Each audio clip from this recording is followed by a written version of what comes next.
she ain't nothing. You ain't gotta like it cause the hood don't love it. You ain't gotta like it cause the hood don't love it. Watch a young nigga show his ass on puppy.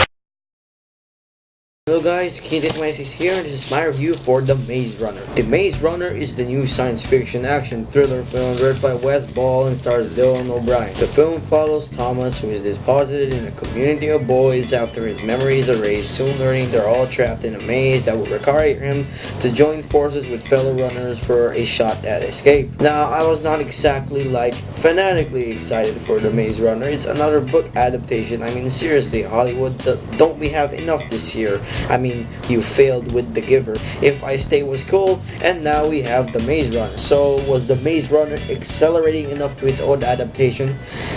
Yeah, you could say that. The Maze Runner was actually a pretty good movie. I must say, every detail and concept of this film was done pretty well, and the maze sequences look pretty stunning.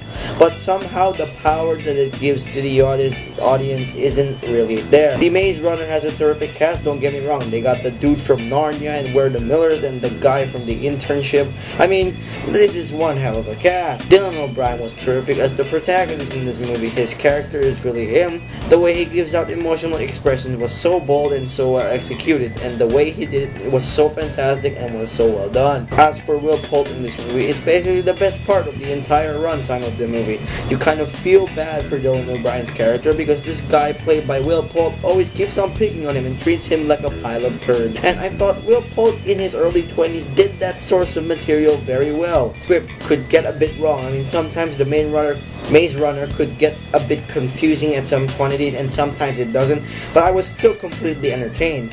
For example, the runners and the people that were there outside the maze, you couldn't even understand what they were trained for and why they were sent there. It wasn't really explained fittingly in The Maze Runner itself, but thank God for sequels. The main issue I have with The Maze Runner is that it bumps itself with so many shaky camera sequences and to the point you don't know what's going on in some particular scenes. If you've seen the movie, you know what I mean. It just annoys me at times, and overall, it's such an issue to deal with.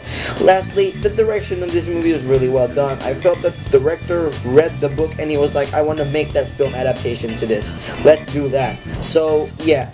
Good job, man, for the directing. I really appreciate the story you've told us through, all the amazing adventures we've explored through this intense action-packed storyteller that not only begs the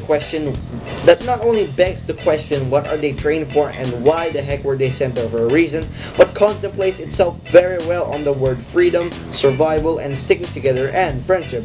That was the message that the film itself gave me right after it started rolling credits. Overall, The Maze Runner was a pretty good adaptation movie. I'm really excited for the sequels to come out. Hopefully it will be as good as this one. So, I'm gonna give The Maze Runner a 3.5 out of 5. Well, that's my review for The Maze Runner. Thank you all very much for watching. I'm Kid26. Please stay tuned for my review for Wish I Was Here and A Walk Among the Tombstones. See you guys. I'm Kid26 and please subscribe. Peace.